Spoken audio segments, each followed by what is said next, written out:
we stay informed and true, navigating the rules together to keep our freedom shining through. Hey guys, it's Joel with Coreware. This is episode 4 of Compliance Corner with Mr. Tony Keller. And if you watched the last episode, you'll know that we wanted to keep episode 4 about the 5 deadly sins just to see if I could keep everything straight in my head. And obviously it worked because I know that episode 4 is the 5 deadly sins of this stuff. So now, I want to make this perfectly clear. This is not an in-depth view. This is going to be lightly touching on those 5 deadly sins. If you want to know more, we have a webinar coming up. Tony, when is that webinar? The 28th. The 28th? I don't know. I should have had that ready to go. I'm so sorry. I believe it's your schedule. No, I think it is the 28th. It's going to be at 12 p.m. Eastern. So it's around lunchtime for everybody except for you West Coasters, and that's going to be around brunch. So, get you some brunch and a cup of coffee and settle in for a really good webinar on the 5 deadly sins. But for this episode 4, we're only going to lightly touch on those 5 deadly sins. And this is a good warm up to that webinar in less than a month. So, Tony, can you take it from here? Sure. Yeah. So the 5 deadly sins, we all know this has been hovering over our head for a while, since like 2021, when President Biden announced his executive order and specifically listed the 5 things he's going to do, or he wants focused on by the ATF from an inspection basis to target rogue gun dealers, as they put it. Of course, ripple effects throughout the industry, what it's looked like has been a whole nother conversation. But it's always good to stay on top of these, even though we've probably talked about them at depth and ad nauseum in different forums and everything. It's always good to keep these at the forefront of your head. So we want to hit on these real quick as a brief view and go more in depth again another time. So Joel, if you would show that slide. All right. So here we have, of course, this is a list of what I'm calling 10 revocable offenses. We're going to focus on those top 5 because these are the ones that are specifically talked about over and over again. We're specifically listed in that executive order. So refusing to permit ATF to conduct an inspection, they're allowed to do this. You can't block them. That's a bad thing. If failing to respond to trace requests, we know trace requests have to be responded to within 24 hours. So the top 2 here are kind of the no-brainer of the list. We just got to make sure we're allowing that. Beyond that, when we start talking beyond that, the next one, the transferring a firearm to a prohibited person, at face value, that sounds obvious.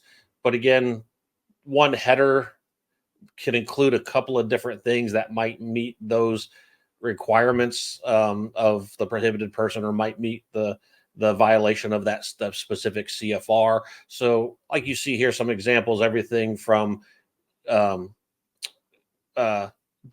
transferring after you've gotten it denied, someone self-identifies as a prohibited person answering the disqualified question, you still transfer to the firearm.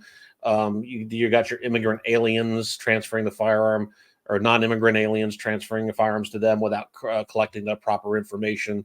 We're also talking about age requirements, state requirements on what you can buy based on that eligibility. If you're still transferring firearms in violation of that, that's all can be part of that. Next, we start talking about failure to conduct a required background check. Obviously, if you don't conduct background checks on firearms transfers, that's going to be a problem. Granted, there is some exemptions with concealed carry permits, but then there's also some stipulations with that as well too. So, but also within this, parts of the 4473 being left blank and having an incomplete 44 can be considered not conducting a full background check.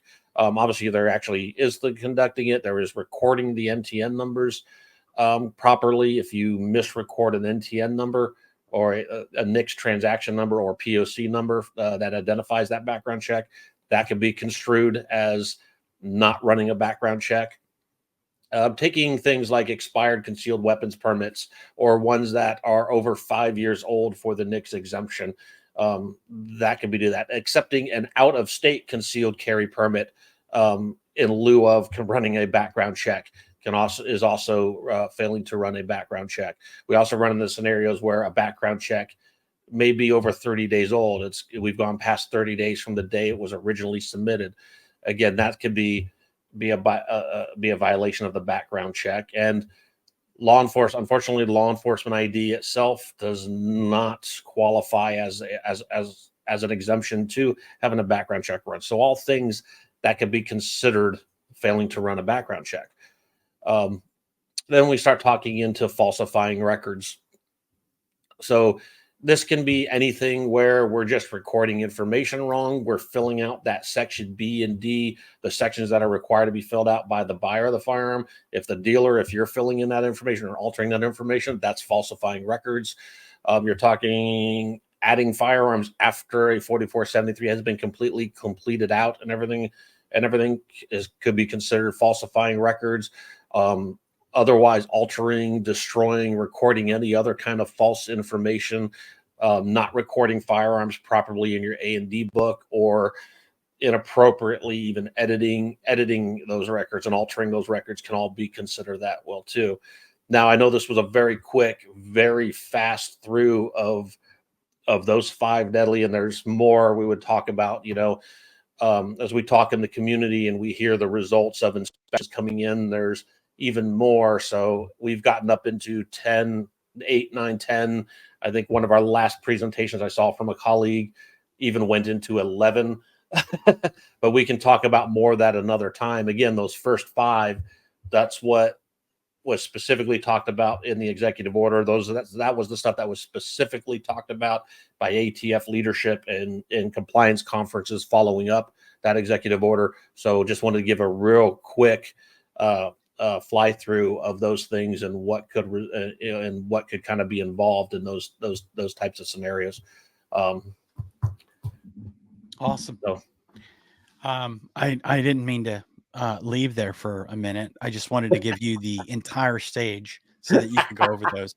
Again, Right. I want people to know that this is not how we're going to cover the 5 deadly sins. We just want to give you a little teaser of what Tony's going to be covering in depth on the webinar. And you know what I could have done the 4 or 5 minutes that you were talking? I could have looked at the date. And you know what I didn't do? Look up the date. At the date. I had you I so think it is entranced. the 28th. I think it's the 28th. Yeah. So, I had you so entranced with the information coming out that you just lost. Dude, you have no idea, man. You are like the Rush Limbaugh of the gun industry. Wow. I'm like, man, I just can't stop listening to this guy talk. No, seriously. Thank you guys for joining us. We do want this to be something that's informative to you and a little entertaining. That's why I'm here. I'm like the court jester. But we do want to keep you informed of the things that are going on in the industry in regards to compliance. And we know this is the ground's always shifting, and we don't know where to stand. So it's good to have somebody like Tony that keeps his ear to the track. I'm going to have a t-shirt made. Tony's going to have his ear to the track.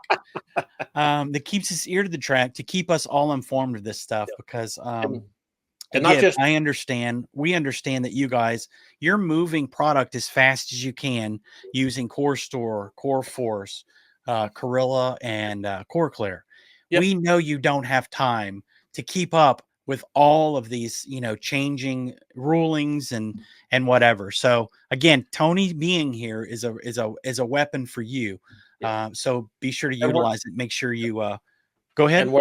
And we're not just doing this for you all out there, our customers. We are also doing this internally as well too. We'll be doing this training for our support reps. So when you're on our chat and need help in our support reps, we want them to understand what you may be looking at and what your mindset might be and what your worries are.